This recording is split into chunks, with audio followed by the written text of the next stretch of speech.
Hello mga kabibig! Welcome back sa ating bagong YouTube channel. Ito ang pinakamaingay na YouTuber sa balat ng YouTube.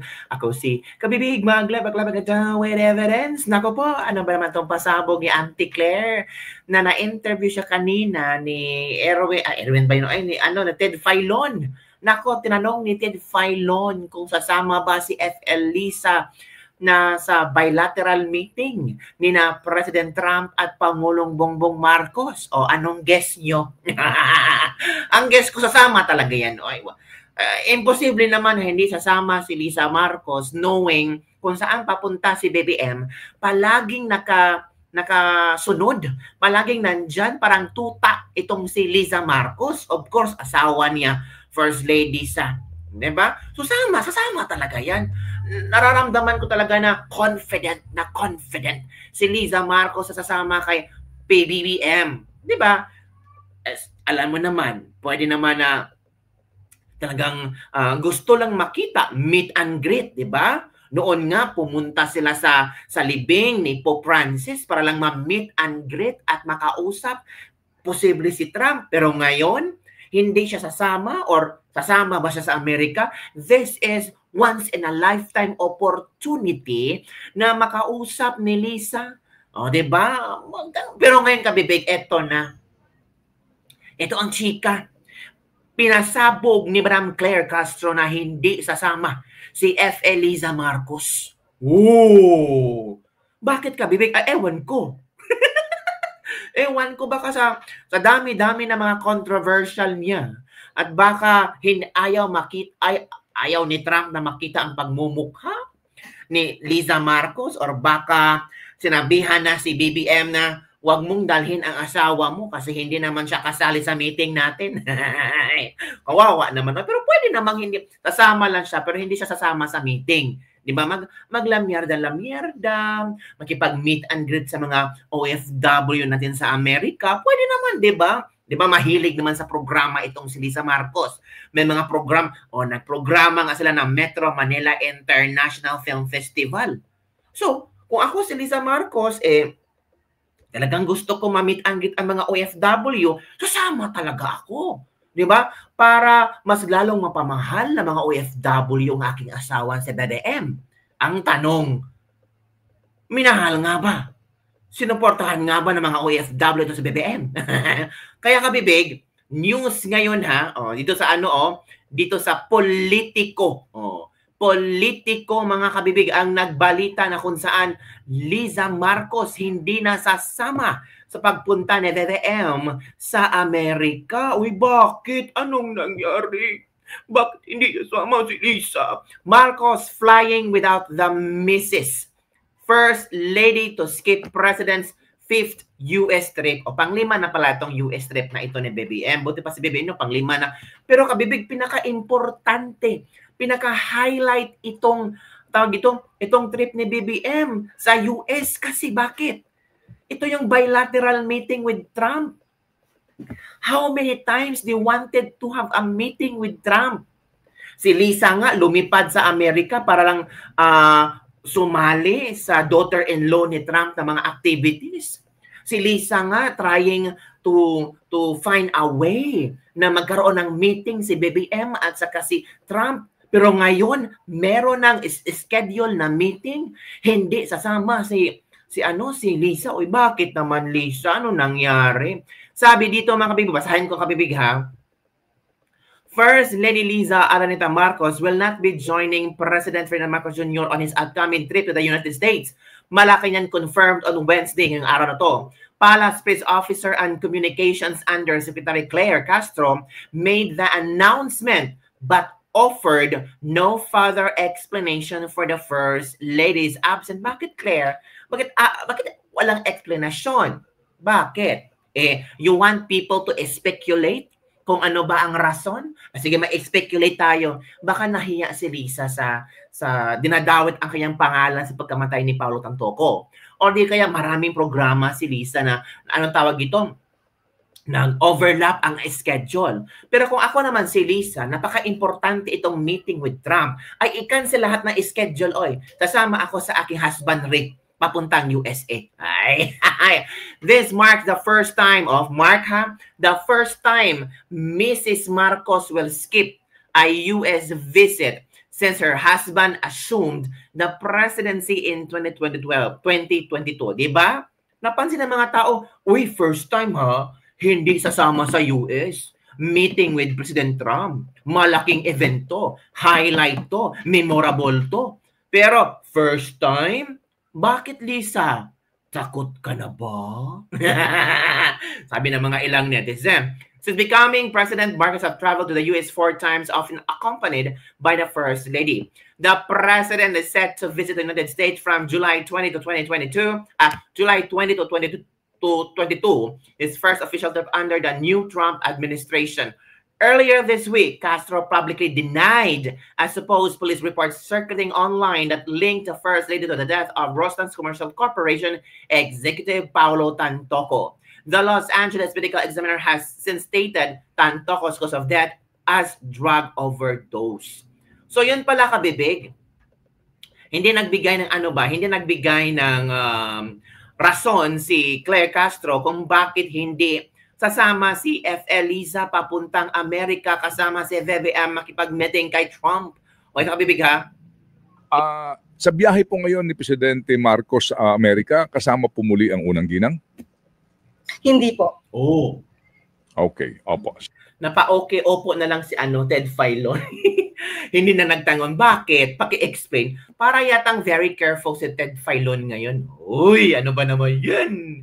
Ito ang mga ang mga komento ng ating mga netizen. What's the point of posting this daw? What's the point of posting this? It's because it's BBM flying to America, meeting Trump, knowing that F.L. Liza always accompanying BBM. And this is the most important meeting na gusto nilang maganap. As a proof na sinabi ng Malacanang, and therefore hindi fake news ang balita na hindi kasama si FL sa US trip. Naniniwala po kami sa inyong Auntie Claire, ang sinasabi niyo ay hindi totoo. Grabe naman. Sa mga viewers, kapag nakapag-comment ay wagas, akala nila alam nila lahat. Depende lang sa mga sinasabi ng vloggers. Hindi talaga kasi para nasa Jumerica na siya para harapin ang police report sa LA. Tama ba o tama talaga? Uy, ano, totoo? Wala pa naman news, di ba? So yun na nga, kabibig. Yun ang nangyari ngayon. Usap-usapan ngayon itong hindi pagsama ni Liza Marcos. Uy, anong nangyari? Nakakatakot naman yan. Hindi yan nakakatakot. Bakit? Ano bang nasa isip niyo, mga kabibig? Bakit hindi siya pupunta? Comment down below. Gusto ko malaman ang iyong reaction kung bakit at anong rason ni Liza Marcos kung bakit hindi siya pupunta. Ito ba? Baka may warrant of arrest na. Anong warrant of arrest? Talaga, gawa kayo ng istorya. Mali yan. Di ba may Interpol naman? Intayin na lang dito pa ng Pilipinas. Ito pa. Grabe na. Baka na-detain ulit. Uy, anong detain? Hindi, no? She's been absent since March 8. Didn't even cast a vote in the recent midterm election. Always someone in LA. Haven't you noticed she's very monitoring? Ano ba naman ito mga sinasabi? Because she's already in the US. Lol. Kayo talaga. Maghintay lang tayo ng mga update tungkol kay F. Liza Marcos. Dapat sana may official statement kung bakit hindi sasama ang First Lady kay BBM. Well, in fact, Claire Castro, mabigay ka ng opinion, updated information kasi ikaw na nagiging spokesperson. Diba? Spokesperson. So, yun na nga. Diba, mga kabibig? Paano yan, mga kabibig? So, ano ang iyong komento hinggil dito? Ako naman, it's the right of the First Lady to join BBM meeting Trump, or gusto niya or ayaw, bahala na siya. Baka may very important talaga siyang gagawin, kabibig, na hindi pwede ipagpaliban kasi kailangan niya talagang mag-attend. Kailangan ng oras at panahon sa isang event na siya lang ang nakakaalam kung anong event. Or baka sickly lang si Liza, baka may sakit si Liza, o baka gusto lang niya magpahinga, traveling abroad. In fact, panglima na niya itong pag-visit kasama sa BBM kung pupunta sila USA. Pero ito yung pinaka gusto nila ma-meet ang greet ang President of the America, of United States of America. Sino bang presidente or prime minister ayaw ma-meet and greet ang President of United States of America. Lahat gusto. You knowing America is powerful. So talagang to introduce yourself, di ba? To be more acquainted para maging friendship sila sa ni President Trump. Kailangan talagang mag-asawa pupunta doon. Pero bakit? Ano ang nangyari, Auntie Claire? Bakit parang biglang nagbago? Anong nangyari? Si Auntie Claire pala, kabibig. Eto na si Auntie Claire. Alam mo ba kung ano na yung Auntie Claire? Pinasasubmit sila ng resignation. Communication Undersecretary Claire Castro confirmed that she will submit her courtesy resignation in line with the reorganization of the Presidential Communications Office, PCO, under newly appointed Acting Secretary Dave Gomez. Normal lang naman yan. Pag bago ang nakaupo, natural, mag-ano talaga sila ng submit courtesy resignation. Yun nga pinagawa ni BBM, di ba? Lahat ng kabinete, mag-submit na resignation. Meron bang konti lang yung natanggal, pero yung iba na-remain lang. Parang drama lang ba? Sabi na ima, hindi tayo maniniwala na mag-resign yan or hindi tayo maniniwala na hindi niya ma-renew si Claire Castro. Si Claire Castro pa rin ang spokesperson. Huwag na tayong maniwala sa mga kadramahan nila kasi punong-puno tayo sa drama ng administrasyong ito. So, sabi naman ni Romina Guanzon, wag. Sabi ng iba, wag naman kasi siya ang pinaka-the best. Pinaka-the best daw. Grabe naman ang mga taong ito. Pinaka-the best nga spokesperson. No other than, Claire Castro. Kayo talaga ha. Wag naman pong ganon. Claire Castro is just doing her job. Kayo talaga, no? Ginagawa lang niya ang mga gagawin niyang di ba? Ito ang sabi ng isang natin, okay, buti pa ang hindi pagpunta, naka-press release agad.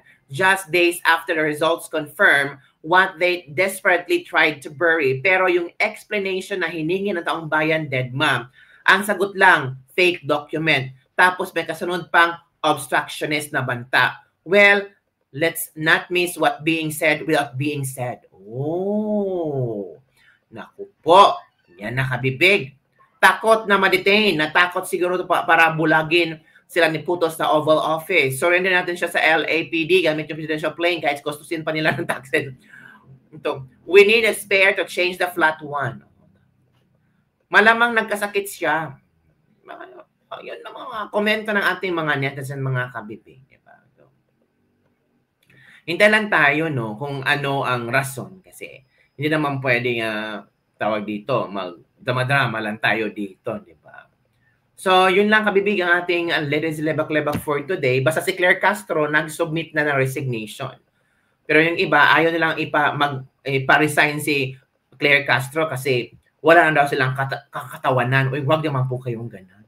Fake news naman yan, kunwari pa sila. Sabi niya, wala na naniniwala sa gobyerno ni Marcos, tanging mga namabayaran lang naniniwala sa kanila.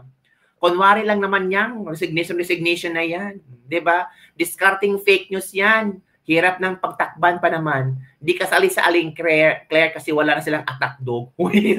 Style ni Marcos yan, ganyan-ganyan din, ginawa niya sa mga kabinete niya. O, tingnan nyo. Pag hindi na rin nyo si Madam, balik-bayarada na ulit siya kay BBM. Uy, grabe naman kayo kay Claire Castro. Ayan naman yung courtesy resignation tapos ending, it's a prank. Yung unang courtesy resignation, mayroon ba? Si Minardo lang gusto niyong tanggalin . Ay nako, tataas ang ranggo niyan sa magaling magsinungaling. May araw din kayo naman ang iiyak. Matsugi na sa ating Claire, yay! Pambubudol na naman yan. Again and again and again. Ano naman pakulo niyan? Basta alam namin fake news kayo. Ito yung mga komento ng ating mga netizen. Bakit kaya ganoon ang kanilang komento, no? So, kayo kabibig, gusto niyo bang mawala si Claire Castro sa kanyang posisyon bilang spokesperson? Or gusto niyang ipagpatuloy ni Claire Castro ang kanyang trabaho bilang spokesperson? Well, marami na nakaaway si Claire Castro at marami ding may gusto kay Claire Castro. Marami ding ayaw kay Claire Castro. Yung mga may gusto kay Claire Castro, sabi na, go Claire Castro, kaya mo yan, ipaglaban mo ang katotohanan. Kapag may katwiran, ipaglaban mo. Pero yung iba sabi, Claire, tama na. napakasinungaling mo, fake news ka. Yung mga komento ng ating mga netizens. So yun lang kabibig ang ating latest libag-libag for the day. Don't forget to like, subscribe, and share this video para sa mga latest trending news nating pag-usap-usapan. Basta si Liza Marcos hindi sasama kay BBM sa Amerika. Ano nga ba ang rason? Ito yung choices ha. A. Takot kay Trump. B. Busy at hindi ma-cancel ang kanyang schedule. C. Baka may sakit. D. Walang pakialam sa meeting ni Trump. E. Baka type lang niya. Comment down below kung ano ang inyong mga naisip na mga speculative ideas. Ay, grabe naman yan. Yung mga naisip nyo bang rason kung bakit ayaw ni Madam F. Elisa na sumama kay BBM sa pakipag-meeting kay Trump? Basta ako, kung ano yung gusto mo, Lisa, suportahan ka namin. Kayo talaga. Yun lang kabibig. Don't forget to like, subscribe, and share this video. Bye everyone. See you next time.